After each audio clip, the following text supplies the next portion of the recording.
السلام عليكم ورحمة الله وبركاته. بسم الله الرحمن الرحيم.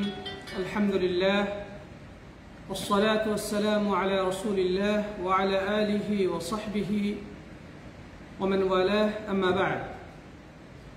যাবতীয় প্রশংসা গুণগান হামদ এবং তারিফ সেই রব্বুল আলামিনের নিমিত্তে পেশ করছি, যিনি আমাদেরকে ইসলামী শরিয়া কোর্স লেভেল 1-এর আজকের এই ফিকার প্রথম ক্লাসে উপস্থিত হওয়ার সুযোগ করে দিয়েছেন।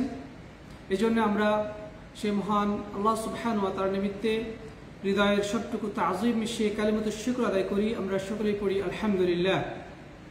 অতঃপর সালাত এবং সালাম বর্ষিত হোক বিশ্ব মানবতার মুক্তির মহান দিশারি, সকল মানুষের সর্বোৎকৃষ্ট অনুসরণীয় অনুকরণীয় মহান আদর্শ খাতামুল আম্বিয়া নবী মুহাম্মদ রাসূলুল্লাহ সাল্লাল্লাহু আলাইহি ওয়াসাল্লামের প্রতি।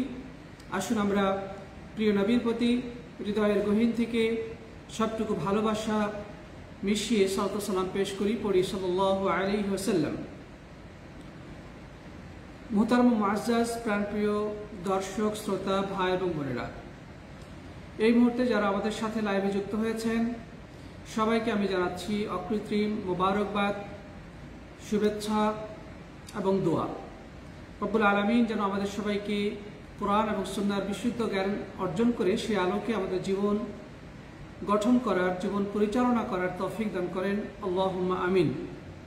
প্রাণপ্রিয় দর্শক শ্রোতা ভাই বন্ধুগণ, আপনাদের কাছে অনুরোধ জানাবো আজকের এই লাইভটিকে আপনাদের টাইমলাইন বা বিভিন্ন পেজ ও গ্রুপে শেয়ার করে নিন বা বন্ধুদেরকে মেনশন করে যুক্ত হওয়ার জন্য আহ্বান জানান। আল্লাহ রাব্বুল আলামিন আপনাদের সবাইকে তৌফিক দান করুন, আল্লাহুম্মা আমিন।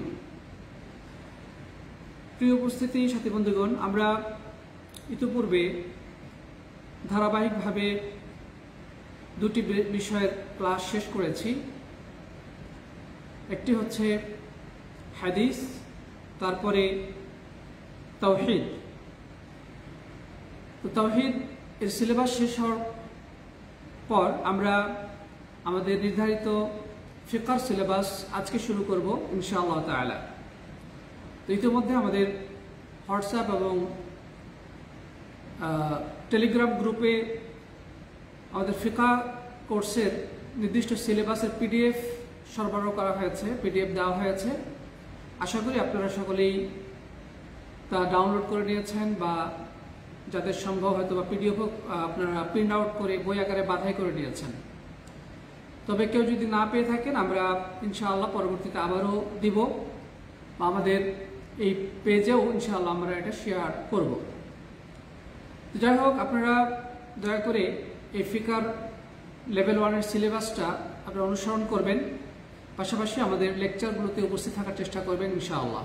আল্লাহ তাআলা সবাইকে তৌফিক দান করুন, আল্লাহুম্মা আমিন। প্রাণপ্রিয় উপস্থিতি, ফিকাহ মানে হচ্ছে জ্ঞান। ফিকাহ শব্দের অর্থ হচ্ছে জ্ঞান। নবী সাল্লাল্লাহু আলাইহি ওয়াসাল্লাম বলেছেন, মাইয়ুরিদিল্লাহু বিহি খায়রান ইউফাক্কিহু ফিদ্দীন। আল্লাহ তাআলা যার কল্যাণ চান তাকে দ্বীনের জ্ঞান দান করেন। তো ইসলাম আসলে জ্ঞান ব্যতিরেকে পালন করা সম্ভব নয়, জ্ঞান অর্জন করতে হবে। দ্বীনের ফিকহ তথা দ্বীনের বিষয়ে গভীর জ্ঞান, পড়াশোনা, এ বিষয়ে স্টাডি করা, এটা খুবই গুরুত্বপূর্ণ বিষয়। রাসূল করিম সাল্লাল্লাহু আলাইহি ওয়াসাল্লাম তাই তো বলেছেন যে তালাবুল ইলমি ফারিদাতুন আলা কুল্লি মুসলিম। হে আল্লাহ, এই হাদিসের অর্থ হচ্ছে যে তালাবুল ইলমি ফারিদা, প্রত্যেক মুসলিমের জন্য ইলম অন্বেষণ করা ফরজ। আর প্রিয় রাসূল সাল্লাল্লাহু আলাইহি ওয়াসাল্লাম ইবনে আব্বাস রাদিয়াল্লাহু তাআলা আনহুমা, যিনি ছিলেন তার চাচাতো ভাই, তাকে উদ্দেশ্য করে আল্লাহর কাছে দোয়া করেছেন, আল্লাহুম্মা আল্লিমহু তা'ওয়িল ওয়া ফাক্কিহহু ফিদ্দীন, আল্লাহুম্মা ফাক্কিহহু ফিদ্দীন ওয়া আল্লিমহু তা'ওয়িল। অর্থ হলো, হে আল্লাহ, তুমি আমার এই চাচাতো ভাইকে অর্থাৎ ইবনে আব্বাসকে কি করো, দ্বীনের জ্ঞান দান করো। এবং কোরআনের তাবিল তথা তাফসীর শিক্ষাদান করো। তাহলে এই দ্বীনের জ্ঞান অর্জন করা, দ্বীনের বুঝ, এটা আল্লাহর পক্ষ থেকে বিশেষ একটি অবদান, একটি নিয়ামত বান্দার প্রতি। তবে এর জন্য আমাদেরকে চেষ্টা করতে হবে, পরিশ্রম করতে হবে, এটার জন্য আমাদেরকে সময় এবং শ্রম দিতে হবে, এটার জন্য আমাদেরকে খাটতে হবে। অটোমেটিক এলেম এসে ভিতরে ঢুকে যাবে না। অবশ্যই আমাদেরকে এলেমের পেছনে সর্বোচ্চ সময় এবং শ্রম যদি আমরা বিনিয়োগ করতে পারি, তাহলে আমরা সামান্যতম এলেম পাব। এই বিশ্ব মানুষ যত লেখাপড়া করে, যত কিছু জ্ঞান অর্জন করেছে, যত জ্ঞান বিজ্ঞান শিক্ষা এবং সভ্যতায় উন্নতি সাধন করেছে, আল্লাহ তাআলা তারপরও বলেছেন, ওমা উতীতু মিনাল ইলমি ইল্লা কালিলা, তোমাদেরকে খুব সামান্য পরিমাণে জ্ঞান দেওয়া হয়েছে, খুব সামান্য। আলেমগণ বলতেন যে তুমি যদি এলেমের জন্য, জ্ঞানের জন্য তোমার সর্বস্বকে বিলীন করে দাও, তবে এলেম সে তোমাকে সামান্য কিছু দান করবে, মানে তুমি খুব সামান্যই এলেম পাবে। প্রিয় বন্ধুগণ, আমরা আমাদের জীবনের সর্বস্ব যদি বিলীন করে দিই এলেমের পিছনে, জ্ঞানের পিছনে, তারপরেও আমরা এলেমের চূড়ান্ত স্তরে উপনীত হতে পারবো না, বা শীর্ষ চূড়ায় কখনোই পৌঁছতে পারবো না, এটা সম্ভব নয়। কারণ এলেম একটি মহাসমুদ্র, এই সমুদ্রের কোনো কুল কিনারা নেই। যে এলেম যেটা আল্লাহ সুবহানাহু ওয়া তাআলা ছাড়া আর কারো কাছেই নেই। এই জন্যে আমাদের যেটা করণীয় সেটা হচ্ছে আমাদের সামর্থ্যের ভিতরে, সাধ্যের মধ্যে থেকে যতটুকু সম্ভব দ্বীনের বিষয়ে জ্ঞান অর্জন করা। প্রিয় উপস্থিতির সাথে বন্ধুগণ, আমরা ইতিপূর্বে আলোচনা করেছিলাম তাওহীদের ক্লাসে যে তিনটি বিষয় সম্পর্কে প্রত্যেকটি মানুষের জানা অপরিহার্য জরুরি। আর এই তিনটি বিষয়ে আল্লাহ সুবহানাহু ওয়া তাআলা কবরের মধ্যে প্রশ্নের ব্যবস্থা করবেন। ফেরেশতাগণ প্রত্যেক মৃত ব্যক্তিকে কবরের মধ্যে এই তিনটি প্রশ্ন করবেন, তোমার রব কে, তোমার নবী কে, তোমার দ্বীন কি। এই তিনটি বিষয়ে সকল মানুষকে প্রশ্ন করা হবে। রবের পরিচয় জানার জন্য আপনাদের তাওহীদের ক্লাস করতে হবে, তাওহীদ বিষয়ক পড়াশোনা করতে হবে। নবী সম্পর্কে জানার জন্য সিরাত তথা প্রিয় নবী সাল্লাল্লাহু আলাইহি ওয়াসাল্লামের জীবনী বিষয়ক বই পুস্তক পড়তে হবে, এই বিষয়ে ক্লাস করতে হবে। এই বিষয়ে আমাদের সময় এবং শ্রম দিতে হবে। আর আমার দ্বীন হচ্ছে ইসলাম। এই দ্বীন ইসলাম সম্পর্কে জানতে হলে আমাদেরকে অবশ্যই এই ফিকহ তথা আমাদের দৈনন্দিন জীবনের বিভিন্ন পর্যায়ে, বিভিন্ন ক্ষেত্রে ইসলামের যে সমস্ত হুকুম আহকামগুলো রয়েছে, যে বিধিবিধানগুলো রয়েছে, সে সম্পর্কে অবশ্যই জ্ঞান অর্জন করতে হবে। তো আমরা তাওহীদের আলোচনা করেছি, ইনশাআল্লাহ সিরাত নিয়ে সামনে আমাদের ক্লাস রয়েছে। আমরা সিরাতের ক্লাস ইনশাআল্লাহ করব এই ফিকহ ক্লাসের পরে। তো যাই হোক, আমরা দ্বীন ইসলাম সম্পর্কে জানার জন্য আমরা ইনশাআল্লাহ ফিকহ ক্লাস শুরু করেছি। আশা করি আপনারা সকলেই এই ক্লাসগুলোতে গুরুত্বের সাথে উপস্থিত থাকবেন, নোট করবেন এবং আমাদের যে সিলেবাস দেওয়া হয়েছে সেই ফিকহের সিলেবাসটা আপনারা ফলো করবেন এবং এই বিষয়ে আরও ব্যাপকভাবে পড়াশোনা করার চেষ্টা করবেন। তবে ইনশাআল্লাহ আমরা আল্লাহর দ্বীন সম্পর্কে, ইসলাম সম্পর্কে যে মৌলিক যে সমস্ত বিধিবিধান জানা দরকার সেগুলো ইনশাআল্লাহ অর্জন করতে সক্ষম হব। আল্লাহ তাআলা আমাদের সবাইকে তৌফিক দান করুন, আল্লাহুম্মা আমিন।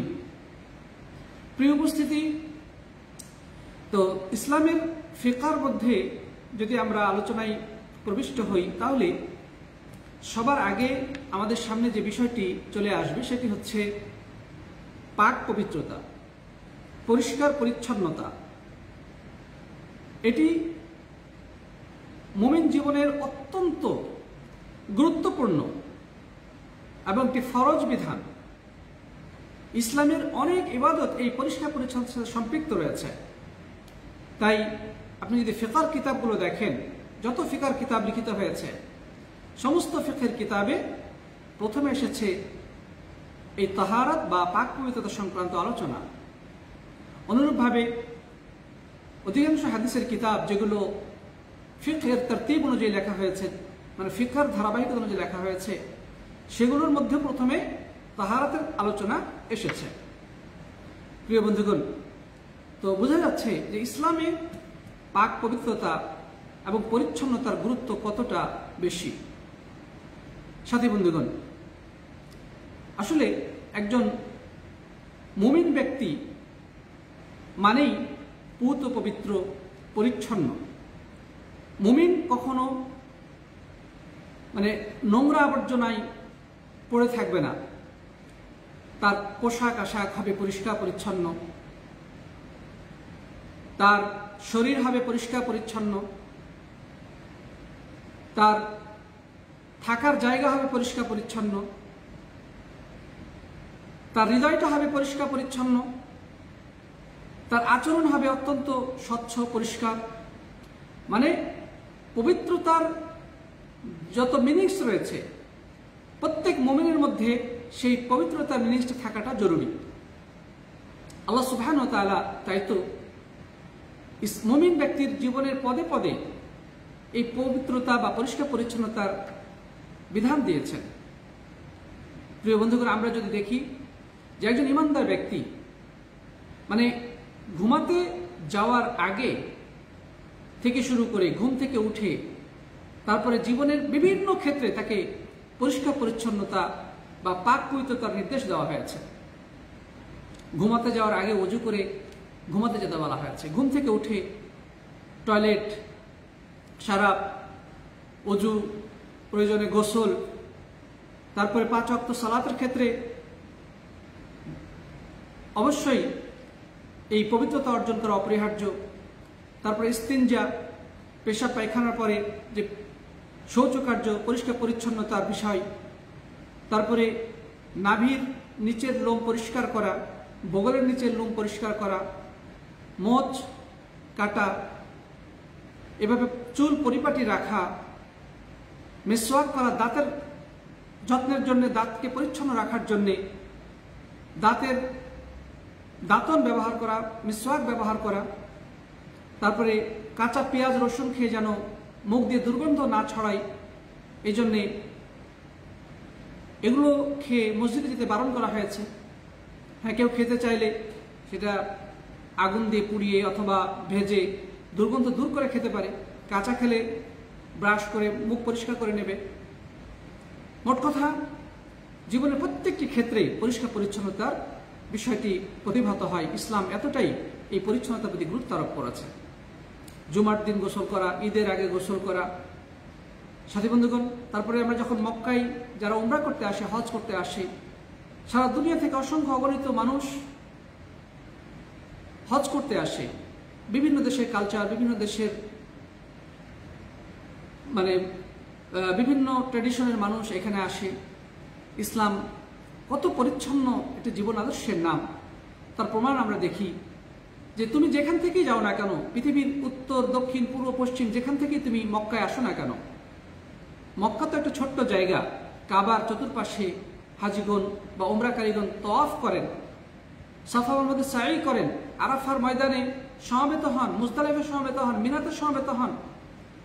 তো এখন ইসলাম এই জায়গাতে কতটা গুরুত্ব আরোপ করেছে যে তুমি যে জায়গা থেকে আসো না কেন, মক্কায় ঢোকার পূর্বে যে মিকাত নির্ধারণ করে দেওয়া হয়েছে, 5টি মিকাত রয়েছে, সেই মিকাত তুমি অতিক্রম করতে পারবে না যতক্ষণ পর্যন্ত তুমি তোমার নখ, চুল, তারপরে নাভির নিচের পশম, বগলের নিচের পশম এগুলো পরিষ্কার পরিচ্ছন্ন না করবে। এবং তোমার যে ব্যবহৃত পোশাক আশাক ছিল সেগুলো সব তোমার খুলে ফেলতে হবে। এরপরে সুন্দর 2টি পবিত্র পোশাক তোমাকে পরতে হবে, একটি লুঙ্গি হিসেবে, একটি চাদর হিসেবে। পুরুষদের জন্য, নারীরা অবশ্যই তাদের ব্যবহৃত সাধারণ পোশাকই পরবে। তারপরে গোসল করে পাক পবিত্র হয়ে তারপরে এহরামের পোশাক পরে তারা মক্কায় প্রবেশ করবে। আতর সুগন্ধি আগেই ব্যবহার করে নেবে। এহরাম নিয়ত করার পূর্বে আতর সুগন্ধি ব্যবহার করে নিয়ে তারপরে তালবিয়া দিতে দিতে মক্কার উদ্দেশ্যে রওনা করবে। প্রিয় বন্ধুগণ, এখানে ইসলামের এই যে বিষয়টা খেয়াল করে দেখেন, ইসলাম কতটা গুরুত্ব দিয়েছে এই পরিচ্ছন্নতার প্রতি। ওই কাবার চতুর্প্রান্তে যদি সারা বিশ্ব থেকে মানুষ তাদের ব্যবহৃত দুর্গন্ধযুক্ত পোশাক নিয়ে, কারো দাঁত দিয়ে দুর্গন্ধ বের হচ্ছে, মুখ দিয়ে দুর্গন্ধ বের হচ্ছে, হ্যাঁ, বগলের লোমের দুর্গন্ধ, মানে গোসল ছাড়া অপরিচ্ছন্নভাবে যদি এসে তাওয়াফ শুরু করে, ওই ছোট্ট জায়গাটি কত দুর্গন্ধময়, কত একটা নোংরা স্থানে পরিণত হতে পারে, সেখান থেকে রোগ ব্যাধি ছড়াবে। এই জন্যে ইসলাম কত চমৎকার যে তুমি মিকাত অতিক্রম করবে না যতক্ষণ পর্যন্ত পরিষ্কার পরিচ্ছন্নতা এই বিষয়গুলো সমাধান না করবে। ইহরাম ছাড়া মক্কায় ঢোকা বারণ, নিষেধ। প্রিয় বন্ধুগণ, তাহলে ইসলামের যে বিধানগুলো আমরা দেখতে পাচ্ছি সকল ক্ষেত্রে খুবই গুরুত্ব দেওয়া হয়েছে। নামাজে দণ্ডায়মান হবেন, নামাজে দাঁড়ানোর আগে আপনাকে অবশ্যই আপনার শরীর পাক হতে হবে, আপনার পোশাক পাক হতে হবে, আপনি যে জায়গায় দণ্ডায়মান হয়েছেন সেই জায়গাটা আপনাকে অবশ্যই পাক পবিত্র পরিচ্ছন্ন হতে হবে। এই শর্ত করেছে কেন? ইসলামের এই পরিচ্ছন্নতার গুরুত্বের বিষয়টি এই সমস্ত ক্ষেত্রে অত্যন্ত সুস্পষ্টভাবে প্রতিভাত হয়। এই কারণে সকল ফিকহার কিতাবে এবং ফিকহি তারতিবে লিখিত যে সমস্ত হাদিসের গ্রন্থ রয়েছে সেগুলোতে এই কিতাবুত তাহারা বা তাহারাত সংক্রান্ত বিষয়গুলো অগ্রাধিকার পেয়েছে। তো প্রিয় বন্ধুগণ, আমরা ফিকহার এই প্রথম ক্লাসেও ইনশাআল্লাহ তাহারাত নিয়েই আলোচনা করব। তো আশা করি এই তাহারাত সংক্রান্ত আমরা একটা মৌলিক ধারণা পেয়েছি ইসলাম তাহারাতের প্রতি কতটা যত্নশীল এবং কতটা গুরুত্বপূর্ণ। আমরা যদি দেখি রাসূল করিম সাল্লাল্লাহু আলাইহি ওয়াসাল্লাম এই তাহারাতের ব্যাপারে, পাক পরিচ্ছন্নতার ব্যাপারে কি বলেছেন। ইসলাম এই তাহারাত বা পরিচ্ছন্নতার প্রতি এতটাই গুরুত্ব আরোপ করেছে যে এটিকে ঈমানের সাথে সম্পৃক্ত করে দিয়েছে। নবী আকরাম সাল্লাল্লাহু আলাইহি ওয়াসাল্লাম বলছেন যে আত-তাহুর শাতরুল ঈমান, যে পাক পবিত্রতা হচ্ছে ঈমানের একটি অংশ, বা অন্য অর্থে ঈমানের অর্ধেক। সাথী বন্ধুগণ, কেউ বলেছেন এর অর্ধেক, কেউ বলেছেন এটা অংশ। তার মানে তাহারাত হাসিল করাটা ঈমানের সাথে সম্পৃক্ত একটি বিষয়। প্রিয় বন্ধুগণ, সুতরাং একজন মুমিন মানেই পাক পবিত্র পরিচ্ছন্ন, তার মধ্যে কোনো নোংরামি থাকবে না, দুর্গন্ধ থাকবে না, তার কাছ থেকে সুবাতাস বের হবে, সুঘ্রাণ বের হবে। আল্লাহ রাসূল সাল্লাল্লাহু আলাইহি ওয়াসাল্লাম ছিলেন এমনই একজন পরিচ্ছন্ন, স্মার্ট এবং অনুকরণীয় মহান আদর্শ। তার কাছে গেলে সুঘ্রাণ পাওয়া যেত। আল্লাহ রাসূল সাল্লাল্লাহু আলাইহি ওয়াসাল্লাম দুর্গন্ধকে অপছন্দ করতেন। আর আল্লাহ তাআলা এই তাহারাতকে কত গুরুত্ব দিয়েছেন। যারা পাক পবিত্রতা অর্জন করবে, হাদিসে রয়েছে রাসূল করিম সাল্লাল্লাহু আলাইহি ওয়াসাল্লাম কি বলেছেন। আল্লাহ তাআলা কোরআনে কারীমের মধ্যে বলেছেন, সূরা বাকারার 222 নম্বর আয়াতে, ইন্নাল্লাহা ইউহিব্বুত তাওয়াবিনা ওয়া ইউহিব্বুল মুতাতাহহিরিন, যে আল্লাহ তাআলা ভালোবাসেন কাদেরকে? যারা তওবা করে এবং যারা পাক পবিত্রতা অর্জন করে। তওবা এটি হচ্ছে আভ্যন্তরীণ যে আমরা পাপাচারে লিপ্ত হই, পাপের কারণে আমাদের ভিতরটা নাপাক হয়ে যায়। যখন একজন মানুষ আল্লাহর কাছে তওবা করে, তওবার বিনিময়ে, তওবার কারণে আল্লাহ সুবহানাহু ওয়া তাআলা তার গুনাহগুলোকে মোচন করে দেন। সে ভিতরগতভাবে, অভ্যন্তরীণভাবে পরিচ্ছন্ন হয়ে যায়, পবিত্র হয়ে যায়। আর মুতাতাহহিরিন মানে যারা বাহ্যিক নাপাকিগুলো শরীর থেকে দূর করে, তার পোশাক এর নাপাকি দূর করে, তার শরীরের নাপাকি দূর করে, তার যেই জায়গাতে আছে সেই জায়গার নাপাকিগুলো থেকে সে মুক্ত হয়, অজু করে, গোসল ফরজ হলে গোসল করে। এইভাবে যারা পাক পবিত্রতা অর্জন করে, আল্লাহ তাআলা এই দুই শ্রেণী মানুষকে ভালোবাসেন। যারা অভ্যন্তরীণ পবিত্রতার প্রতি গুরুত্ব দেয়, আল্লাহর কাছে তওবা করে, পাপাচার থেকে নিজেকে মুক্ত রাখে, এটা ভিতরের পরিচ্ছন্নতা এর মাধ্যমে অর্জিত হয়, পাপের নাপাকি থেকে পবিত্র হয়। আর বাহ্যিক যে সমস্ত নাপাকি রয়েছে সেগুলো থেকেও সে পবিত্র হয়। আল্লাহ রাব্বুল আলামিন এই দুই শ্রেণী মানুষকে ভালোবাসেন। আল্লাহু আকবার। আমরা ওযু গোসল করব, আমরা দাঁত পরিষ্কার করব, আমরা নখ কাটবো, নাভির নিচের লোম পরিষ্কার করব, বগলের লোম পরিষ্কার, এতে আল্লাহ তাআলা খুশি হন, আল্লাহ আমাদেরকে ভালোবাসেন। আল্লাহু আকবার। যেমন মিসওয়াকের ব্যাপারে বলা হয়েছে, রাসূল করিম সাল্লাল্লাহু আলাইহি ওয়াসাল্লাম বলেছেন যে আস-সিওয়াকু মাতহারাতুল লিল ফাম ওয়া মারদাতুল লির-রাব, যে মিসওয়াক এটি মুখের পরিচ্ছন্নতার পাশাপাশি আল্লাহর সন্তুষ্টি অর্জনের কারণ। মানে আমরা দাঁত পরিষ্কার করব, আমরা দাঁত মিসওয়াক দ্বারা, দাঁতন দ্বারা অথবা ব্রাশ দ্বারা দাঁতকে সাফ করব, দাঁতের দুর্গন্ধ দূর করব। আল্লাহ সুবহানাহু ওয়া তাআলা এতে খুশি হয়ে যান, আল্লাহ সুবহানাহু ওয়া তাআলা রাজি হয়ে যান বান্দার প্রতি। তাহলে বোঝা যাচ্ছে ইসলাম এর গুরুত্ব, এই পবিত্রতার গুরুত্বটা কত বেশি। আর আধুনিক চিকিৎসা বিজ্ঞানের দিকে যদি আমরা তাকাই, তারাও কিন্তু এই কথাই আমাদেরকে বলে যে পরিষ্কার পরিচ্ছন্ন থাকতে হবে। এই যে বর্তমানে করোনার প্রকোপে আজ সারা বিশ্ব থরথর করে কাঁপছে, অস্থির,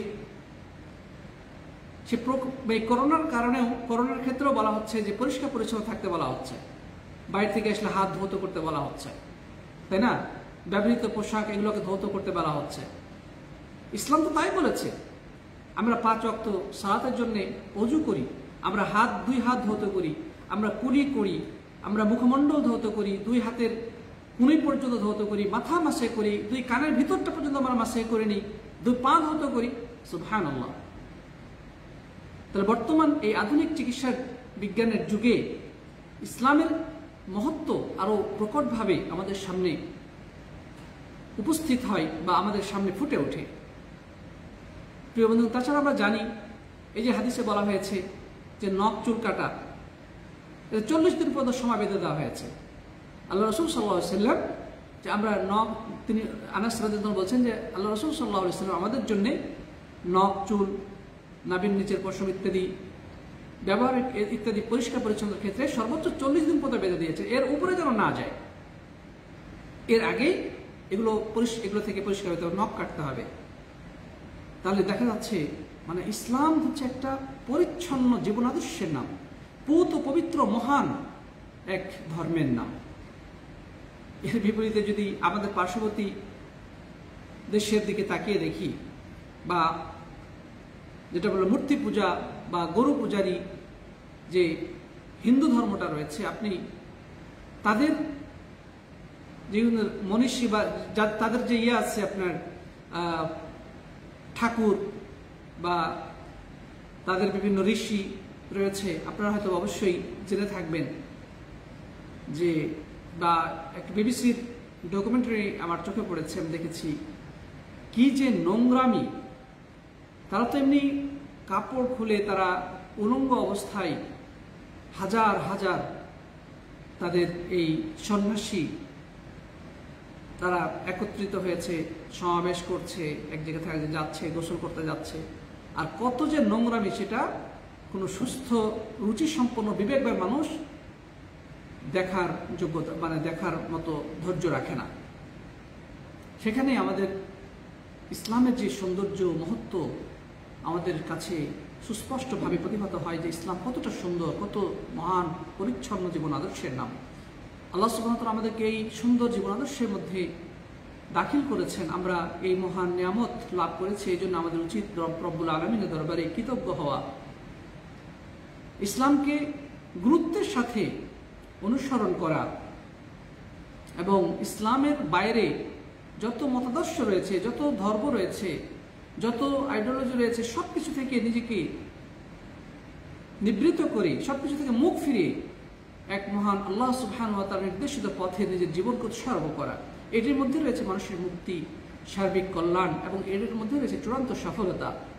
আল্লাহ তাআলা আমাদের সবাইকে এই মহান আদর্শ, মহান জীবন আদর্শ ইসলামের পথে নিজের জীবনকে কুরবান করার তৌফিক দান করুন, আল্লাহুম্মা আমিন। আমরা একেবারে ব্যক্তিগত জীবন থেকে শুরু করে আমাদের সর্বোচ্চ জীবনের বিভিন্ন অঙ্গনে যেন ইসলামকে আমরা অনুসরণ করতে পারি, প্রচার প্রসার করতে পারি, মানুষের কাছে বা আহ্বানকে পৌঁছতে পারি। আল্লাহ তাআলা আমাদের সবাইকে সেই তৌফিক এনায়েত করুন, আল্লাহুম্মা আমিন। প্রিয় বন্ধুগণ, তাহলে আমরা এতক্ষণ ইসলামের দৃষ্টিতে পাক পবিত্রতা বা পরিচ্ছন্নতার গুরুত্ব এবং প্রয়োজনীয়তা আমরা উপলব্ধি করতে পেরেছি আশা করি। ময়লা আবর্জনা, নাপাক এবং অশুচি থেকে মুক্তি লাভ, পরিচ্ছন্নতা অর্জন করা কি তাহারাত বলা হয়। এই তাহারাতের ব্যাপারে ইসলামের মৌলিক যে একটা দৃষ্টিভঙ্গি বা একটা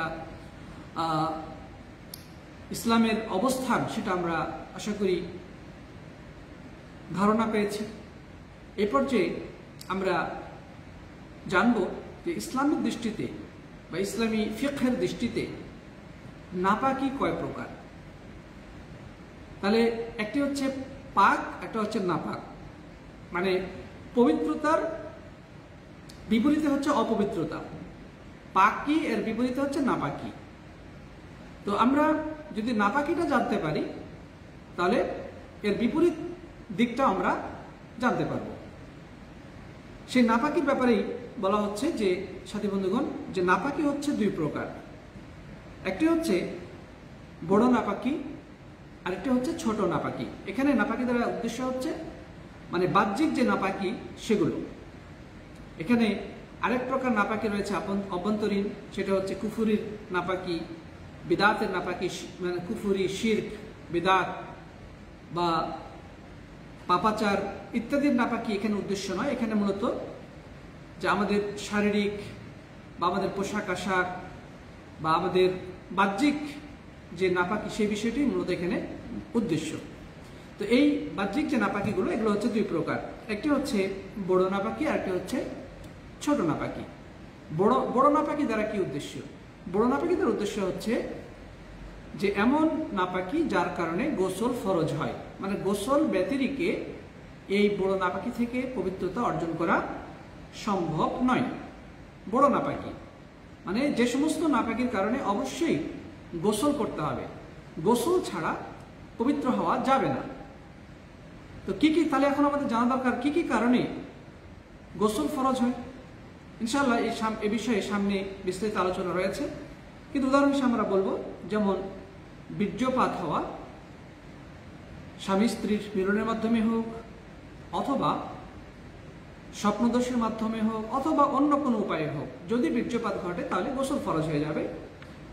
তারপরে স্ত্রী সহবাসে লিপ্ত হওয়া গোসল ফরজ হওয়ার একটি কারণ, তাতে বীর্যপাত হোক অথবা না হোক। স্বামী স্ত্রী যদি মিলনে লিপ্ত হয় তবে গোসল ফরজ হয়ে যাবে। তারপর মহিলাদের ঋতুস্রাব হওয়া বা সন্তান প্রসবোত্তর যে স্রাব নির্গত হয় সেটা, মহিলাদের নির্দিষ্ট সময়, সেটা 3 দিন, 5 দিন, 7 দিন, 10 দিন, 12 দিন, যাই হোক না কেন, যে কয়দিন ঋতুস্রাব ঘটবে সে কয়দিন তাকে নাপাক হিসেবে গণ্য করা হবে। অনুরূপভাবে মহিলাদের বাচ্চা প্রসবের পরে যে কয়দিন স্রাব নির্গত হয়, ইসলামের দৃষ্টিতে সে কয়দিন তাকে নাপাক হিসেবে গণ্য করা হয়। তবে যেদিন সে এই নাপাকি থেকে মুক্ত হবে, অর্থাৎ তার স্রাব বন্ধ হয়ে যাবে, সেদিন তাকে অবশ্যই গোসল করে পরিষ্কার পরিচ্ছন্নতা অর্জন করতে হবে, পবিত্র হতে হবে। মহিলাদের ক্ষেত্রে, মহিলাদের বাচ্চা প্রসবের ক্ষেত্রে সর্বোচ্চ মেয়াদ হচ্ছে 40 দিন। 40 দিনের আগে যদি তাদের স্রাব বন্ধ হয়ে যায়, রক্ত প্রবাহ বন্ধ হয়ে যায়, তবে যখনই বন্ধ হবে তখনই তার জন্য আবশ্যক হচ্ছে গোসল করে পবিত্র হয়ে যাওয়া। তাহলে এগুলো হচ্ছে বড় নাপাকি। কিন্তু আরেক প্রকার নাপাকি রয়েছে যেগুলোকে বলা হয় ছোট নাপাকি। এই ছোট নাপাকির জন্য গোসল প্রয়োজন নেই, বরং এই ক্ষেত্রে যেটা প্রয়োজন সেটা হচ্ছে কি করা, সেটা হচ্ছে অজু করা। অজু করলেই ছোট নাপাকি দূরীভূত হয়ে যায়। এবং তার এখন জানা দরকার যে কি কি কারণে ছোট নাপাকি হয়ে থাকে, অর্থাৎ যে কারণে আমাদেরকে অজু করতে হবে, যে সমস্ত ইবাদতের জন্য অজু করা বা পবিত্রতার শর্ত। তো এমন কোন কোন কাজ রয়েছে যেগুলোর কারণে অজু করলেই আমরা পবিত্র হতে পারবো, পবিত্রতা অর্জন করতে পারবো, সেগুলো হচ্ছে ইনশাআল্লাহ সামনে আলোচনা আরো সামনে রয়েছে। তা উদাহরণ হিসেবে আমরা বলবো পেশাব পায়খানার রাস্তা দিয়ে কোনো কিছু বের হওয়া, পেশাব পায়খানার রাস্তা দিয়ে কোনো কিছু বের হওয়া, পেশাবের রাস্তা দিয়ে পেশাব, পায়খানা, পেশাব পায়খানার রাস্তা দিয়ে যে কিছুই বের হোক না কেন, কৃমি, রক্ত বা আঠালো জাতীয় এক প্রকার পানি ইত্যাদি যা কিছুই বের হোক না কেন, যদি বীর্য আউট না হয় তাহলে ওই নাপাকিটাকে ধৌত করে নিতে হবে এবং অজু করে নিলেই যথেষ্ট পবিত্রতা অর্জনের জন্য।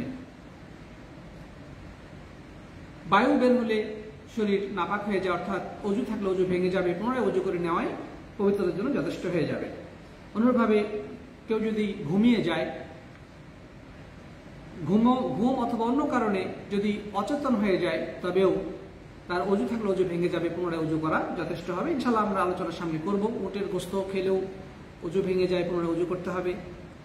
তো মোট কথা আমরা এখন জানতে পারলাম যে নাপাকি কয় প্রকার। একটা হচ্ছে বড় নাপাকি, যেটার জন্য অবশ্যই গোসল করতে হবে। গোসল ব্যতিরিকে বড় নাপাকি থেকে মুক্ত হওয়া সম্ভব নয়, এবং কয়েকটি উদাহরণ আমরা জেনেছি। আর দ্বিতীয় হচ্ছে ছোট নাপাকি, যে নাপাকি থেকে মুক্ত হওয়ার জন্য অজু করাই যথেষ্ট। আর কি কি কারণে অজু করলেই সেই নাপাকিগুলো, ছোট নাপাকিটা দূর হয়ে যাবে, সেটা আমরা জেনেছি, কয়েকটি উদাহরণ হিসেবে জেনেছি। কেউ যদি অজু করতে না পারে বা গোসল করতে না পারে, তখন তার বিকল্প কি? তার বিকল্প ইসলাম দিয়ে, সেটা হচ্ছে মাটির দ্বারা তায়াম্মুম করা। ইনশাআল্লাহ তায়াম্মুম আলোচনার সামনে রয়েছে। প্রিয় উপস্থিতির সাথী বন্ধুগণ, আমরা তাহলে নাপাকির প্রকারভেদ জানতে পারলাম। একটা হচ্ছে বড় নাপাকি, একটা হচ্ছে ছোট নাপাকি। এরপর যে আমরা জানবো যে নাপাকি থেকে পাক হওয়ার জন্য, পবিত্রতা অর্জন করার জন্য সবার আগে কি প্রয়োজন, বা কোন জিনিসটি দ্বারা আমরা অজু করবো বা গোসল করব, সেটি হচ্ছে অবশ্যই পানি। এই জন্যে আমাদেরকে পানি সম্পর্কেও জানতে হবে। সকল প্রকার পানির দ্বারা পবিত্রতা অর্জন করা যায় না, বা কোন কোন বৈশিষ্ট্য পানির মধ্যে থাকলে ওই পানি দ্বারা পবিত্রতা অর্জন করা সম্ভব, আর কোন কোন বৈশিষ্ট্য থাকলে ওই পানি দ্বারা পবিত্রতা অর্জন করা সম্ভব নয় বা জায়েজ নেই। সাথী বন্ধুগণ, তাহলে আমরা পানির দিকে যদি আমরা যাই, তাহলে দেখবো যে পানিও দুই প্রকার। এক প্রকার পানিকে বলা হবে মানে পাক পানি, আর এক প্রকার পানি হচ্ছে নাপাক পানি। মানে যেই পানি দ্বারা অজু গোসল করে পবিত্রতা অর্জন করা যায়, জায়েজ, সেটি হচ্ছে পাক পানি। আর যেই পানি দ্বারা অজু গোসল করা যায় না বা এর দ্বারা পবিত্রতা হাসিল করা সম্ভব নয়, সেটি হচ্ছে নাপাক পানি। তাহলে আমরা পানিও দুই প্রকার পাচ্ছি, একটা হচ্ছে পাক পানি, একটা হচ্ছে নাপাক পানি। তাহলে পাক পানি বা পবিত্র পানি বলতে কি বোঝায়? পবিত্র পানি বলতে বোঝায় আল্লাহ সুবহানাহু ওয়া তাআলা পানির যে প্রকৃত বৈশিষ্ট্য রয়েছে, যেভাবে আল্লাহ সুবহানাহু ওয়া তাআলা তাকে সৃষ্টি করেছেন, তো সৃষ্টিগত বৈশিষ্ট্যের উপরে যে পানিটা অটুট রয়েছে, এর মধ্যে কোনো পরিবর্তন ঘটেনি, সেটি হচ্ছে পাক পানি। এর অনেক প্রকার রয়েছে। কোন ধরনের পানি আমরা বলি? বর্তমানে যদি আমরা দেখি যে এই যে টিউবওয়েলের পানি, এটা পানির আসল রূপ, এর মধ্যে কোনো কিছুই মিশানো হয় নাই, এর মধ্যে কোনো পরিবর্তন ঘটে নাই। আল্লাহ তাআলা যেভাবে তাকে সৃষ্টি করেছেন, তো নিজ অবস্থায় অবিচল রয়েছে, নিজ অবস্থায় ঠিক রয়েছে, এটা হচ্ছে পবিত্র পানি। যেমন টিউবওয়েল থেকে যে পানি নির্গত হয় সেটা, তারপরে কূপের পানি, নদীর পানি, সমুদ্রের পানি বা প্লাবনের পানি, তারপরে আমরা বলতে পারি ঝর্ণার পানি, আকাশ থেকে বর্ষিত বৃষ্টির পানি, বড় নদীর পুকুরের পানি, এগুলো সব পবিত্র পানি, সাগরের পানি। প্রিয় বন্ধুগণ, তাহলে এই পানিগুলো আল্লাহ সুবহানাহু ওয়া তাআলা যেভাবে সৃষ্টি করেছেন, এর মধ্যে কোনো রূপ পরিবর্তন ঘটে নেই, সেগুলো তার আসল অবস্থায় রয়েছে। এই সমস্ত পানি দ্বারা আমরা অজু এবং গোসল করতে পারি। বড় নাপাকি বা ছোট নাপাকি থেকে আমরা তাহারাত হাসিল করতে পারি। আরেক প্রকার পানি রয়েছে, যেই পানিটা হচ্ছে বিধানগতভাবে নাপাক পানি। নাপাক পানি বলতে ওই পানিকে বোঝায় যে পানি পবিত্র পানি ছিল আগে, কিন্তু ওই পানির সাথে নাপাকি মিশানোর ফলে, ওটার মধ্যে নাপাকি পড়ার কারণে সেটার রং, স্বাদ বা ঘ্রাণ পরিবর্তন হয়ে গেছে। মানে পানিটা পবিত্র ছিল, আগে থেকেই পানিটা পবিত্র, কিন্তু ওটার মধ্যে এমন কিছু নাপাকি পড়েছে, নাপাক বস্তু পড়েছে, যেমন পেশাব, পায়খানা ইত্যাদি নাপাক বস্তু পড়ার কারণে ওই পানির যে আসল স্বাদ বা রং বা ঘ্রাণ পরিবর্তন হয়ে গেছে, এটা হলো নাপাক পানি। এই পানি দ্বারা অজু এবং গোসল কোনোটাই করা যাবে না, করলেও তা গ্রহণযোগ্য হবে না, কারণ সে তো নিজেই নাপাক। সুতরাং নাপাক পানি দ্বারা আপনি ওযু গোসল করবেন কিভাবে? প্রিয় উপস্থিতি সাথী বন্ধুগণ, সুতরাং এই সমস্ত নাপাক পানি ওযু গোসলের জন্য যথেষ্ট নয়, বা এগুলো দ্বারা তাহারাত হাসিল করা বৈধ নয়। নাপাক পানি দ্বারা তাহারাত পবিত্রতা হাসিল করা কিনা বৈধ নয়। তো যাই হোক, আরেক প্রকার পানি রয়েছে যেটার মধ্যে পবিত্র বস্তু মিশানোর ফলে তার নামটাই পরিবর্তন হয়ে গেছে। এটাও পবিত্র, কিন্তু এখন তাকে আর পানি বলা হয় না, মানে পানি দ্বারাই সেটা তৈরি, কিন্তু ওটার সাথে কোনো হালাল বস্তু মিশানো হয়েছে, যার কারণে তার নামটাই পরিবর্তন হয়ে গেছে, সেটা পানি না, সেটাকে এখন পানি বলা হয় না। যেমন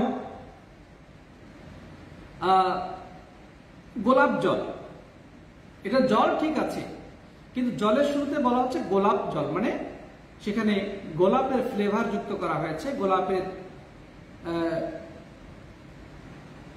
কি বলা হয় তাকে, মানে গোলাপের পানি সেখানে মিশ্রণ করা হয়েছে, তো এটা হচ্ছে গোলাপ জল। সুতরাং জল বললে আপনাকে দোকানে যে যদি আপনি বলেন যে আমাকে জল দেন বা পানি দেন, যেমন ভারতে জল বলে, আমরা পানি বলি, তো আপনি যদি জল চান তাহলে আপনি জল পাবেন, কিন্তু যদি আপনি বলেন গোলাপ জল, তাহলে কিন্তু আপনাকে ওই গোলাপ জল বোতল দেবে, আপনাকে গোলাপ জলের বোতল দেবে। তার মানে ওটা জল হলেও এখন তাকে আর জল বলা হচ্ছে না, তাকে বলা হয় গোলাপ জল। তো অনুরূপভাবে যে Pepsi, Coca Cola, Mirinda, Fanta, এই জাতীয় যে সমস্ত পানীয়জাত দ্রব্য রয়েছে, এগুলো পানি থেকেই তৈরি, পানির মতোই সবকিছু, কিন্তু এটার সাথে অন্য কিছুর মিশ্রণ রয়েছে, বিভিন্ন কেমিক্যালের মিশ্রণ রয়েছে, চিনি মিশ্রণ করা হয়েছে, বা অনেক কিছু মিশ্রণ করা হয়েছে। সুতরাং এটার যে আসল রূপ, সেই রূপটা পরিবর্তন হয়ে গেছে, এবং বর্তমান তাকে আর পানি বলা হবে না। দোকানে আপনি যদি পানি কিনতে চান, তাহলে আপনাকে পানি বলতে হবে। আপনি পেপসি, কোকা কোলা কিনতে চাইলে আপনাকে পেপসি, কোকা কোলাই বলতে হবে। তাহলে এটা কি না, এখন আর পানি না। তারপরে এই যে ডাবের পানি আমরা বলি, বা আখের রস, এগুলো কিন্তু পানীয় অন্তর্ভুক্ত, কিন্তু এগুলো তো এখন পানি বলা হবে না সাধারণভাবে, এটা ডাবের পানি, এটা হচ্ছে ইক্ষুর পানি বা কুশরের পানি, তাই না? এটা রস বা বিভিন্ন জুস যেগুলো বলা হচ্ছে, এর মধ্যে যদি পানির মিশ্রণ আছে। এখন এগুলো পবিত্র ঠিক, কিন্তু এগুলোর দ্বারা ওযু গোসল করা সম্ভব নয়। আপনি যদি দেখেন যে পানি নাই, তা আপনার কাছে মানে পেপসির বোতল আছে, আপনি ওই বোতল দিয়ে এখন কি ওযু করতে পারবেন? না, এটা জায়েজ নাই, কারণ ওটা তো পানি না। পানীয় দ্রব্য ঠিক আছে, কিন্তু সেটা পানি না, এটার নাম পরিবর্তন হয়ে গেছে। প্রিয় বন্ধুগণ, তাহলে আমরা বুঝতে পারলাম যে ওযু এবং গোসলের জন্য, অর্থাৎ বড় নাপাকি বা ছোট নাপাকি থেকে পবিত্রতা অর্জনের জন্য অবশ্যই পবিত্র পানি ব্যবহার করতে হবে। আর পবিত্র পানি বলতে বোঝায় যে সৃষ্টিগত স্বভাবের উপরে যে পানি অবশিষ্ট রয়েছে, ওই পানি, যেমন আমরা উদাহরণ হিসেবে বলেছি নলকূপের পানি, টিউবওয়েলের পানি, নদীর পানি, সাগরের পানি, পুকুরের পানি, তারপরে বৃষ্টির পানি, ঝর্ণার পানি, বরফ গলিত পানি, এগুলো পবিত্র পানি। এই সমস্ত পানি দ্বারা আমরা ওযু গোসল করতে পারি, শরীয়তে এটা জায়েজ রয়েছে। পক্ষান্তরে অপবিত্র পানি, মানে যেই পানির মধ্যে নাপাকি পড়ে তার রং, স্বাদ বা ঘ্রাণ চেঞ্জ হয়ে গেছে, সেই নাপাক পানি দ্বারা ওযু গোসল করা জায়েজ নেই। ঠিক একইভাবে পানীয় বস্তুর দ্বারা ওযু গোসল করা যাবে না, কারণ সেগুলোকে এখন আর পানি বলা হবে না। তার সাথে অন্য কিছু মিশ্রণের পরে, হালাল জিনিস মিশানোর ফলে সেটা মূলত আর পানি নাম নেই, এর নামটাই পরিবর্তন হয়ে গেছে। সুতরাং এর দ্বারাও ওযু গোসল করা যাবে না। যেমন আমরা বলেছি ডাবের পানি বা বিভিন্ন পেপসি, কোকা কোলা ইত্যাদি। অনেকে বলতেছেন, প্রশ্ন করতেছে কোকা কোলা খাওয়া যাবে কিনা বা পেপসি। হ্যাঁ, এগুলো ব্যাপারে কথা হচ্ছে যে এগুলোতে যেগুলো মিশ্রণ ঘটানো হয়েছে বা যা কিছু দেওয়া হয়েছে কেমিক্যাল, এটা অধিকাংশ আলেমদের যেটা অভিমত যে এগুলো পাক জিনিস, এটা নাপাক কোনো কিছু নয়। যদিও নেটের মধ্যে এই সমস্ত বিষয়ে কিছু বিভিন্ন ধরনের তথ্য বলা হয়ে থাকে, এটা মিশানো হয়েছে নাপাক, এটা তো এগুলো আসলে অধিকাংশ সঠিক না। কারণ সৌদি আরবের বড় বড় আলেমদেরকে আমরা দেখেছি তারা বিভিন্ন অনুষ্ঠানে এগুলো পান করেন, কেউ আপত্তি করেন নাই। এবং যতটুকু জানি তারা এই বিষয়ে তদন্ত করেন এবং কোম্পানিগুলোর সাথে তাদের সরকারিভাবে চুক্তি থাকে যে অপবিত্র বা নাপাকি কোনো কিছু তারা দিতে পারবে না। তো সেই হিসেবে এগুলোর মধ্যে নাপাকি নেই, এটাই সঠিক কথা। তারপরে কথা হচ্ছে যে এগুলো খেলে শারীরিক ক্ষয়ক্ষতি হওয়ার সম্ভাবনা রয়েছে। স্বাস্থ্যবিজ্ঞানীগণ বলেছেন যে কেউ যদি বেশি পরিমাণে খায়, এগুলো স্বাস্থ্যের জন্য খুব ভালো না, অনেক ক্ষয়ক্ষতির কারণ। এই জন্য যথাসম্ভব বিরত থাকাই ভালো। তবে কখনো যদি খাওয়া হয়, ইনশাল্লাহ কোনো ক্ষতি নেই, অল্প স্বল্প খেলে কোনো ক্ষতি নেই। কারো যদি মনে আগ্রহ না থাকে বা তার মধ্যে কোনো সন্দেহ থাকে, সে বিরত থাকবে। কিন্তু সাধারণভাবে কথা হলো যে সমস্ত পানীয় দ্রব্যের মধ্যে কোনো হারামের মিশ্রণ পাওয়া যায়নি। তবে নিশ্চিতভাবে কোনো কোম্পানির ব্যাপারে যদি এই তথ্য পাওয়া যায় যে তাদের পানীয় দ্রব্যের মধ্যে হারাম কিছু তারা মিশিয়েছে, তবে তা বর্জন করা, তা পান থেকে বিরত থাকা অপরিহার্য। সেটা আমাকে নিশ্চিত হতে হবে যে এর মধ্যে নাপাকি মিশ্রণ করা হয়েছে। আল্লাহ তাআলা আমাদের সবাইকে তৌফিক দান করুন এবং নাপাক থেকে হেফাজত করুন। আল্লাহুম্মা আমিন।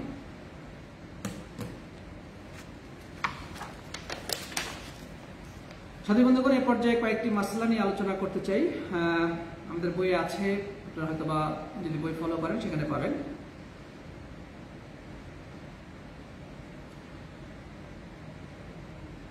যেমন একটা প্রথম মাসলা হলো যে রাসূলুল্লাহ সাল্লাল্লাহু আলাইহি ওয়াসাল্লাম স্থির পানিতে পেশাব করা এবং অতঃপর সেখানে গোসল করতে নিষেধ করেছেন। রাসূল করিম সাল্লাল্লাহু আলাইহি ওয়াসাল্লাম নিষেধ করেছেন যে কেউ যেন স্থির পানিতে পেশাব না করে যেখানে গোসল করা হয়। লা ইয়াবুলান্না আহাদুকুম ফিল মা'i দাইম থুম্মা ইয়াগতাসিলু ফিহি। আল্লাহ নবী সাল্লাল্লাহু আলাইহি ওয়াসাল্লাম বলেছেন যে তোমরা কেউ যেন আবদ্ধ পানিতে, স্থির পানিতে পেশাব না করে আবার সেখানে গোসল করে। কিছু মানুষের বদ অভ্যাস আছে, নদীতে বা পুকুরে গোসল করতে গেলে তারা পানির মধ্যে পেশাব করে। তো যেই পানিটা আবদ্ধ, মানে যেই পানিটা বাইরে থেকে ঢুকে না বা এখান থেকে বাইরে যায় না, এটাই হলো আবদ্ধ পানি। যেমন জলাশয় বা পুকুর, এই সমস্ত আবদ্ধ পানিতে পেশাব করা কিনা উচিত না, রাসূল সাল্লাল্লাহু আলাইহি ওয়াসাল্লাম নিষেধ করেছেন। তবে যেটা প্রবাহমান পানি, মানে পানি বয়ে চলে যাচ্ছে, নদীর পানি অথবা সাগরের পানি, এখানে যদি কেউ পেশাব করেও এটা কোনো প্রভাব ফেলবে না, কারণ এটা প্রবাহিত হচ্ছে এবং নতুন পানি আসছে। তো যাই হোক, আবদ্ধ পানিতে, মানে যে পানিটা স্থির, বাইরে থেকে পানি ঢুকে না বা বের হয় না, এরকম জলাশয় বা ছোট পুকুর ইত্যাদিতে পেশাব করে সেখানে কি করা যাবে না? গোসল করা যাবে না। সহিহ বুখারী ও মুসলিমের একটি হাদিস। তারপর পানি বা এই জাতীয় বস্তুর পবিত্রতার সন্দেহ হলে ইয়াকিন বা পূর্ব নিশ্চয়তার ভিত্তি করবে, মানে এই পানিটা এখন কি পাক নাকি না পাক, এটা নিয়ে সন্দেহ হয়ে যাচ্ছে। আপনার কাছে কিছু পানি আছে, এখন পানিটা কি না পাক, কিছু পড়লো কি পড়লো না, নাকি ঠিক আছে পাক আছে, এটা নিয়ে আপনার একটা সন্দেহ সৃষ্টি হচ্ছে। তাহলে আপনার আগের যে অবস্থা ছিল পানিটার, সেটা আপনার মানসিক নিশ্চয়তা আপনাকে আনতে হবে যে হ্যাঁ, এটা মনে হচ্ছে এটা কি পবিত্র। আপনার মন যদি এটাকে এদিকে প্রবল হয়, তবে সেটার উপরে ভিত্তি করে আপনি সেই পানিটা ব্যবহার করতে পারেন। আর যদি পানিটা আগে থেকে নাপাক ছিল, এখন আপনার মনে হচ্ছে যে এটা কি পাক নাকি না পাক, সন্দেহ হয়ে গেছে, কিন্তু এখানে নাপাক পানি ছিল।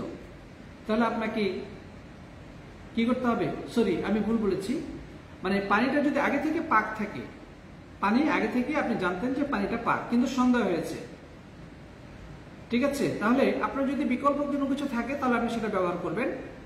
কিন্তু ওই পানিটার উপরে আপনি যদি নিশ্চিত কোনো প্রমাণ পেশ করতে পারছেন না যেটা নাপাক হয়েছে, সুতরাং আপনি পূর্ব নিশ্চয়তার ভিত্তি করে এটাকে ব্যবহার করতে পারেন। অর্থাৎ আপনার মনে যদি প্রবল সায় দেয় যে পবিত্র আছে, তাহলে সেটাকে আপনি গ্রহণ করতে পারেন, ব্যবহার করতে পারেন। আর পানিটা যদি আগে থেকেই নাপাক থেকে থাকে, তারপরে আপনার কাছে সন্দেহ হলো যে পানিটা কি পাক নাকি নাপাক, তবে আপনাকে পূর্ব যে ধারণা বা জ্ঞান সেটার ভিত্তি করে সেটাকে নাপাক হিসেবেই গণ্য করতে হবে। কাপড় ইত্যাদিতে নাপাকির নির্দিষ্ট স্থান সম্পর্কে অজ্ঞ থাকলে এমন স্থান ধৌত করতে হবে যাতে বিশ্বাস জন্মে যে নাপাকি দূরীভূত হয়েছে। মানে কাপড়ে নাপাক লেগেছে, কিন্তু আমি কনফার্ম না যে কোন জায়গায় নাপাকিটা লেগেছে, এখানে না ওখানে, আমি ঠিক নির্দিষ্ট করতে পারছি না। তবে সেই ক্ষেত্রে আপনি কি করবেন? যদি সম্ভব হয় আপনি এই কাপড় পরিবর্তন করে দেবেন পুরোটাই। কিন্তু যদি এমন ধরনের কাপড় না থাকে, পরিবর্তন করার মতো অবস্থা যদি না থাকে, তবে আপনার মনকে স্থির করবেন যে এই জায়গাতে নাপাকিটা লেগেছে বলেই দৃঢ় বিশ্বাস, মানে প্রবল ধারণা যে এখানে লেগেছে, সেই বিশ্বাসের ভিত্তি করে আপনি ওই জায়গাটা ধৌত করে নেবেন, তবে নাপাকি দূর হয়ে যাবে, অর্থাৎ কাপড়টা পবিত্র হয়ে যাবে। মানে যেহেতু আপনি নির্দিষ্ট করতে পারছেন না এখানে না হলে ওখানে, আবার পবিত্র করার, এটা পরিবর্তন করার কোনো সুযোগ নেই, তখন আপনি কি করবেন? তখন আপনার মনের মধ্যে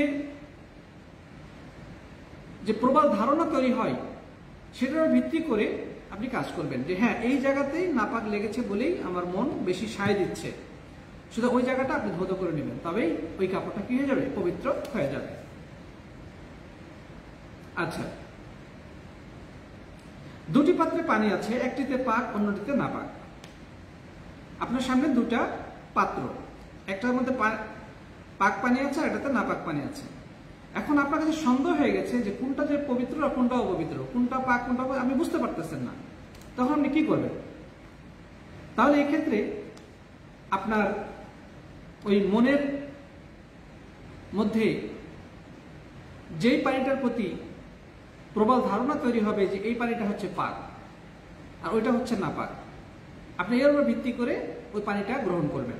যদি পাক পানিটাকে গ্রহণ করবেন, নাপাক পানিটাকে বর্জন করবেন। এটা মনের উপর ভিত্তি করে, মনের মানে প্রবল ধারণার উপর ভিত্তি করে আপনাকে কাজটা করতে হবে। আপনি যদি উভয় পানি পরিত্যাগ করে নতুন কোনো পানি দ্বারা অজু গোসল করতে পারেন, সেটা তো অবশ্যই ভালো, কিন্তু এমন ব্যবস্থাও নাই। এখন আপনার কাছে দুই পাত্র পানি আছে, এটা নাপাক, একটা পাক একটা নাপাক, কিন্তু আমি এখন ঠিক করতে পারছি না যে কোনটা পাক কোনটা নাপাক।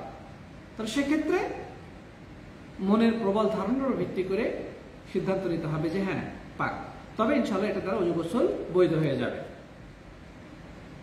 যদিও ধারণাটা ভুল হয়ে থাকে, আল্লাহ তাআলা মাফ করবেন ইনশাআল্লাহ। রব্বানা লা তুআখিযনা ইন নাসিনা আও আখতানা, হে আল্লাহ আমাদেরকে তুমি ধরিও না যদি আমরা ভুলে যাই অথবা আমরা ভুল করে ফেলি। এখানে আমি সিদ্ধান্ত নিতে ভুল করেছি কোনটা, কারণ আমার মন এটাই বলছিল যে এটা পবিত্র হবে, সে আলোকে আমি সিদ্ধান্ত নিয়েছি। অতএব ইনশাআল্লাহ এটা নাপাক হিসেবে গণ্য হবে না, অর্থাৎ এই পানি দ্বারা আপনি ওযু গোসল করলে সালাত আদায় করতে পারবেন বা যে সমস্ত ইবাদতের জন্য পবিত্রতার শর্ত সেগুলো অনায়াসে করতে পারবেন। আল্লাহ তাআলা তৌফিক দান করুন। সাথী বন্ধুগণ, আরেকটি মাসআলা হলো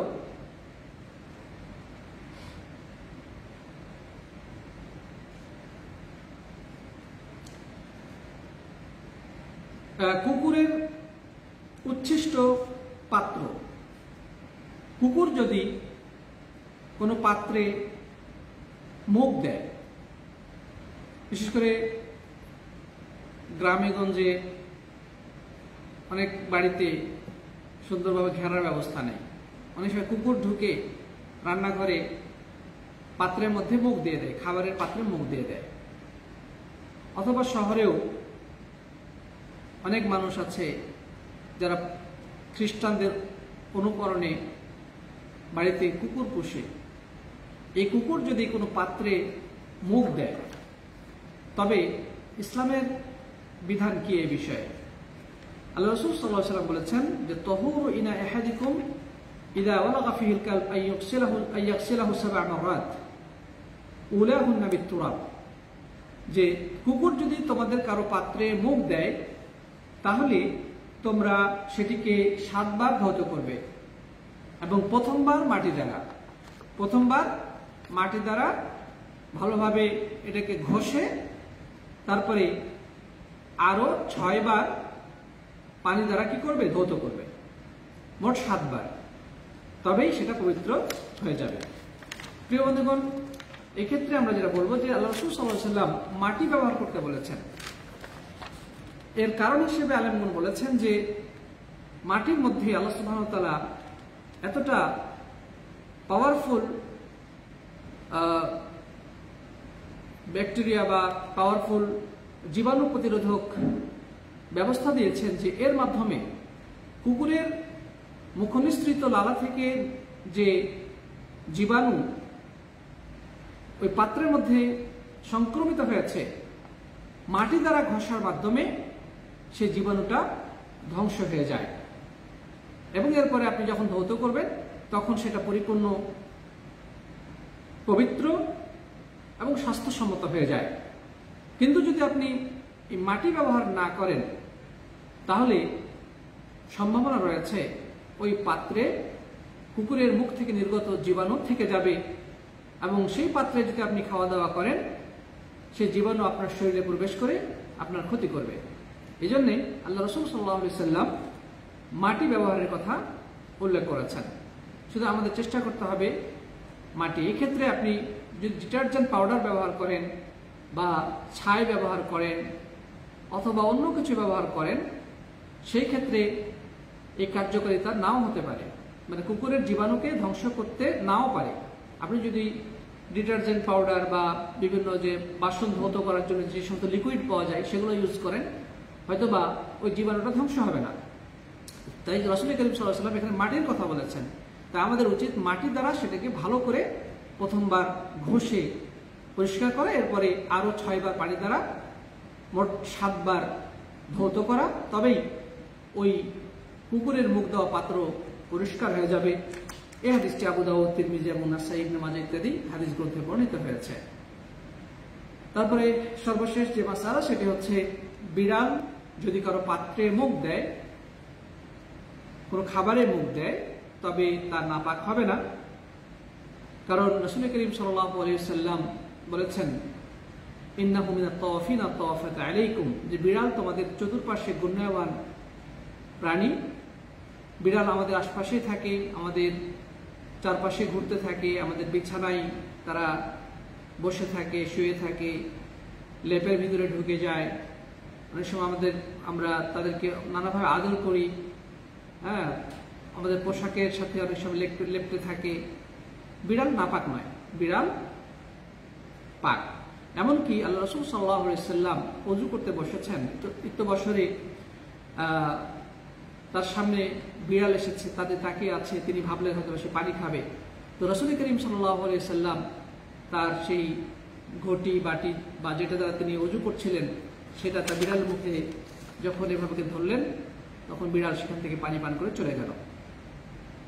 আল্লাহ রাসূল সাল্লাল্লাহু আলাইহি ওয়াসাল্লাম তারপরে ওই অবশিষ্ট পানিতে ওযু করলেন। অবশিষ্ট পানিতে কি করলেন? ওযু করলেন। তো এর দ্বারা কি বোঝা গেল যে বিড়ালের উচ্ছিষ্ট নাপাক নয়।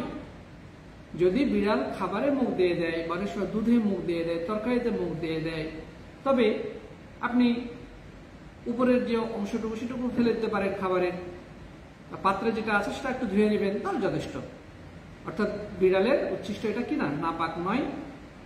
যদি আপনার রুচি হয় আপনি খেতে পারেন, কোনো সমস্যা নেই। পানিতে মুখ দিল, আপনি ইচ্ছা করলে ওই পানি ইউজ করতে পারেন, কোনো সমস্যা নেই। আর যদি অরুচি হয় সেটা তো ভিন্ন জিনিস, আপনি সেটা ফেলে দিবেন বা অন্য পানি ব্যবহার করবেন। বা খাবারের যে অংশটুকুতে মুখ দিয়েছে সেটা যদি আপনি পুরোটাই ফেলে দিতে চান, আপনার রুচিতে না আসে, সেটা আপনি করতে পারেন। কিন্তু যেহেতু নাপাক নয়, সেহেতু আপনি যদি ওটা খান কোনো সমস্যা নাই, যদি ওপর থেকে একটু উঠে ফেলে দেন তাতেও কোনো সমস্যা নেই। কিন্তু কুকুরের লালা হচ্ছে অত্যন্ত ভয়ঙ্কর। কুকুর যদি কোনো পাত্রে মুখ দেয় তবে তার মুখ থেকে নির্গত জীবাণু ওই পাত্রে সংক্রমিত হয় এবং ওই পাত্রে যারা খাবার খাবে সেটা তাদের শরীরে প্রবেশ করবে এবং শরীরকে আক্রান্ত করবে, বিভিন্ন নানা রোগ ব্যাধি সৃষ্টি হতে পারে। এজন্যে কুকুরের ক্ষেত্রে সর্বোচ্চ সতর্কতা অবলম্বন করতে হবে। কোনো পাত্রে মুখ দিলে প্রথমবার মাটি দ্বারা ভালোভাবে ঘষে ধৌত করে, এরপরে 6 বার পানি দ্বারা ধৌত, মোট 7 বার ধৌত করলেই সেটা পবিত্র হয়ে যাবে। কিন্তু বিড়ালের ক্ষেত্রে এই কথা প্রযোজ্য নয়। প্রিয় বন্ধুগণ, আমরা আরো কথা লম্বা করব না, আজকে এ পর্যন্তই।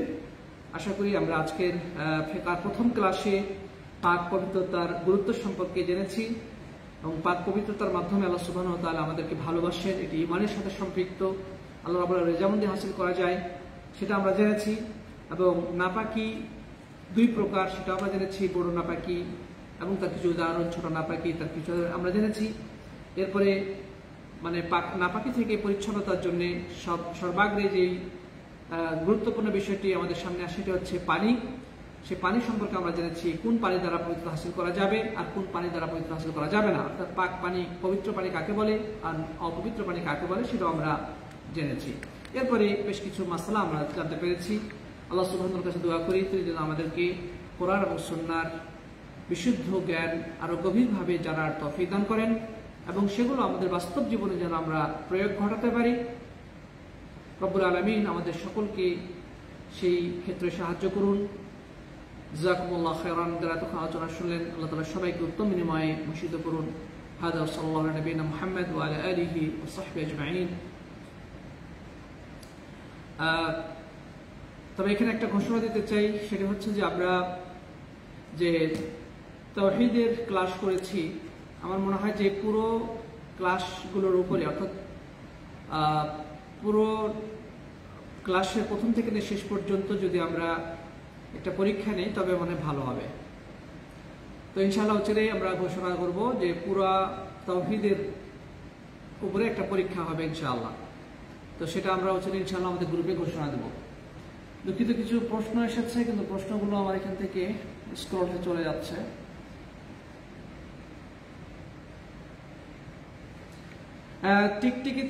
টিকটিকি পড়লে এটা পাক হবে কি না পাক হবে ইনশাআল্লাহ সামনে ক্লাসে আলোচনা আছে, ইনশাআল্লাহ আমরা এটা সামনে আলোচনা করব।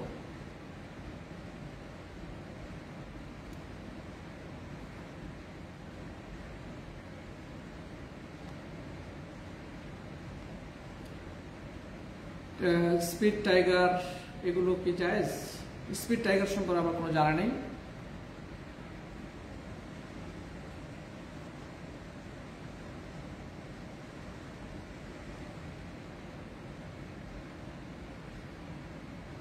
গাধা বা খচ্চরের মুখ দেওয়া পানিতে তাহারাত হাসিল হবে কি?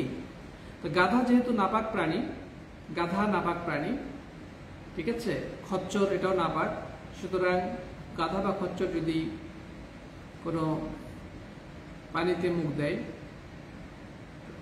তো যতটুকু আমি জানি এটা দ্বারা ওযু গোসল হবে না, মানে জায়েজ হবে না। সুতরাং আপনাকে অন্য পানি ব্যবহার করতে হবে। গাধার গোশত খাওয়া হারাম। হ্যাঁ, গাধা আপনি ব্যবহার করতে পারেন, আপনি তারপর আরোহণ করে যেতে পারেন, ঠিক আছে, কিন্তু গাধার গোশত খাওয়া হারাম।